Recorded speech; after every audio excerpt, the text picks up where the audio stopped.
Hi ಎಲ್ಲರಿಗೂ ನಮಸ್ಕಾರ. ನನ್ನೆಲ್ಲ ಯೂಟ್ಯೂಬ್ ವೀಕ್ಷಕರಿಗೆ ಸ್ವಾಗತ. ಯಾರೆಲ್ಲ ಫಸ್ಟ್ ಟೈಮ್ ವಿಡಿಯೋ ನೋಡ್ತಿರೋರು ಸಬ್ಸ್ಕ್ರೈಬ್ ಮಾಡಿ.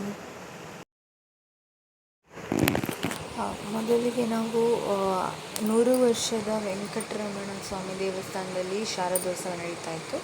ಸೊ ಅಲ್ಲಿಗೆ ಹೊರಟ್ವಿ. ಸ್ಟೇಟ್ ಬ್ಯಾಂಕಿಂದ ಸುಮಾರು 1-2 ಕಿಲೋಮೀಟರಷ್ಟು ಬಸ್ಸಲ್ಲಿ ಬರ್ಬೋದು. ಈ ದೇವಸ್ಥಾನ ಕಾರ್ಸ್ಟ್ರೀಟಲ್ಲಿ ಉಂಟು.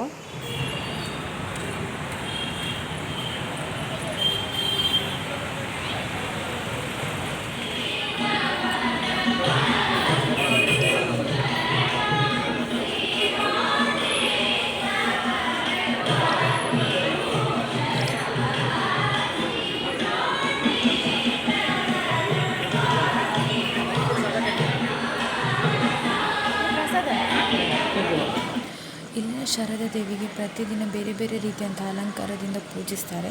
ಸೊ ಆ ಅಲಂಕಾರಗಳ ಕೆಲವೊಂದು ಚಿತ್ರಣಗಳು ಬಹಳ ಸುಂದರವಾದ ದೇವಸ್ಥಾನ. ನಾವಿಲ್ಲಿ ಶಾರದೆಯನ್ನು ನೋಡಿ ಅಲ್ಲಿಂದ ಹೊರಟ್ವಿ. ವೆಂಕಟರಮಣ ಸ್ವಾಮಿ ದೇವಸ್ಥಾನದಿಂದ ನಾವು ಅಲ್ಲಿಂದ ಹೊರಟು VT ರೋಡ್ ಬಾಲಕರಿಂದ ಅವರು ಇಟ್ಟಿರುವಂತಹ ಶಾರದಾ ದೇವಿಯನ್ನು ನೋಡಲಿಕ್ಕೆ ಅಂತ ಬಂದ್ವಿ. ಇವತ್ತು ಮಹೇಶ್ವರಿ ಅಲಂಕಾರ, 2ನೇ ದಿವಸದ ಅಲಂಕಾರ. ಬಹಳ ಸುಂದರವಾಗಿ ಕಾಣ್ತಾ ಇದ್ರು ದೇವಿ.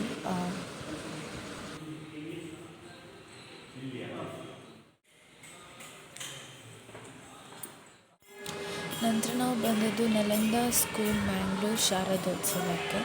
ಸೊ ಇಲ್ಲಿನ ದೇವಿ ಬ್ರಹ್ಮಚಾರಿಣಿಯ ಅಲಂಕಾರ ಮಾಡಿದರು. ಇಲ್ಲಿ ಶಾರದಾ ದೇವಿ ಕೂಡ ಬಹಳ ಸುಂದರವಾಗಿ ಕಾಣ್ತಾ ಇದ್ರು.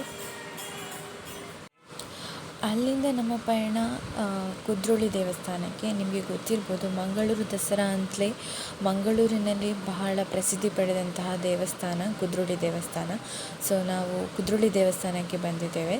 ಸೊ ಇಲ್ಲಿ ಕೂಡ 9 ದೇವತೆಗಳನ್ನು ಪೂಜಿಸ್ತಾರೆ. ಹಾಗೆ ಶಾರದಾ ದೇವಿಯನ್ನು ಕೂಡ ಪೂಜಿಸ್ತಾರೆ. ಸೊ ಇದು ವರ್ಷವೂ ನಡೀತಾ ಇರುವಂಥದ್ದು. ಸೊ ಇಲ್ಲಿ ಕೂಡ ಬಂದು ನಾವು ದೇವರ ಆಶೀರ್ವಾದವನ್ನು ಪಡ್ಕೊಂಡ್ವಿ. ನೀವು ಬನ್ನಿ, ದೇವರ ಆಶೀರ್ವಾದವನ್ನು ಪಡೆಯಿರಿ. ಪ್ರತಿಯೊಂದು ಅಲಂಕಾರ ಕೂಡ ಬಹಳ ಸುಂದರವಾಗಿತ್ತು. ಬ್ರಹ್ಮಚಾರಿಣಿ, ಕಾಲರಾತ್ರಿ, ಮಹಾಗೌರಿ, ಸಿದ್ಧಿದಾತ್ರಿ, ಶಾರದೆ, ಹಾಗೆ ಕೂಷ್ಮಾಂಡು, ಹೀಗೆ ಬೇರೆ ಬೇರೆ ದೇವತೆಗಳು ಕೂಡ. ಯಾವಾಗಲೂ ಇಲ್ಲಿ ತುಂಬ ಕ್ರೌಡ್ ಇರ್ತದೆ, ತುಂಬ ರಶ್ ಕೂಡ ಇರ್ತದೆ. ಹೋಗಲಿಕ್ಕೆ ತುಂಬ ಕಷ್ಟ ಆಗ್ತದೆ. ಆದರೆ ನಾವು ಸ್ವಲ್ಪ ಬೆಳಿಗ್ಗೆ ಹೋಗಿದ್ವಿ, ಒಂದು 10-11 ಗಂಟೆಯಷ್ಟಿಗೆ ಹೋಗಿದ್ವಿ. ಸೊ ಹಾಗಾಗಿ ಸ್ವಲ್ಪ ಜನ ಕಡಿಮೆ ಇದ್ದರು. ಫೋಟೋಸ್ ಎಲ್ಲ ತೆಗಿಲಿಕ್ಕೆ ಅವಕಾಶ ಕೊಟ್ಟಿದ್ದರು. ಆದರೆ ಕೆಲವೊಂದು ಸಮಯದಲ್ಲಿ ಫೋಟೋ ಕ್ಲಿಕ್ಕಿಸಲಿಕ್ಕೆ ಟೈಮ್ ಕೊಡೋದಿಲ್ಲ ಅಂತೆ. ಸೊ ಸ್ವಲ್ಪ ಅಲ್ಲಿ ರಿಸ್ಟ್ರಿಕ್ಟ್ ಮಾಡಿದ್ದಾರೆ.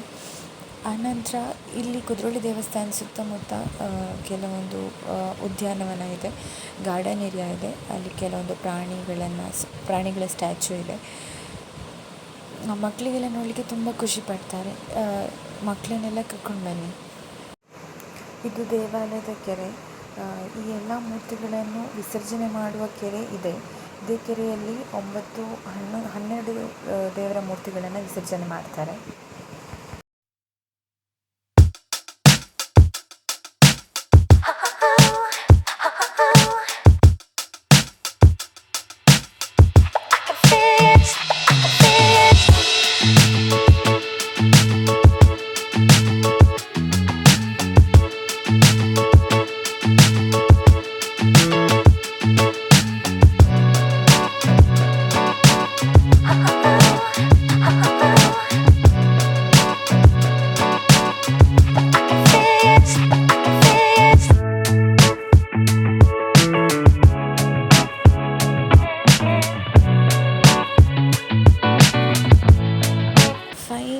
ಕಾಂತಾರ ಮೂವಿಗೆ ಬಂದಿದ್ದೀವಿ.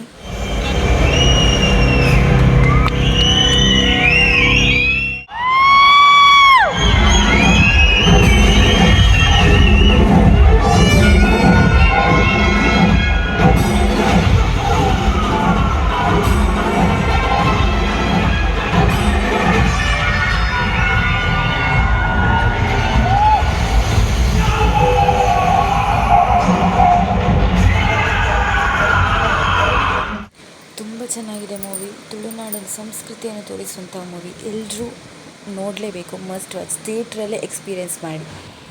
ಯಾರಿಗೆಲ್ಲ ನನ್ನ ಈ ವಿಡಿಯೋ ಇಷ್ಟ ಆಗಿದ್ದರೆ ಲೈಕ್ ಮಾಡಿ, ಶೇರ್ ಮಾಡಿ, ಕಮೆಂಟ್ ಮಾಡಿ ಮತ್ತು ಸಬ್ಸ್ಕ್ರೈಬ್ ಮಾಡಿ. ಹೀಗೆ ನನ್ನ ಎಲ್ಲ ವಿಡಿಯೋಗಳಿಗೂ ಸಪೋರ್ಟ್ ಮಾಡಿ. ಏನಾದರೂ ಮಿಸ್ಟೇಕ್ಸ್ ಇದ್ದರೆ ಕಮೆಂಟ್ ಮಾಡಿ. Thank you.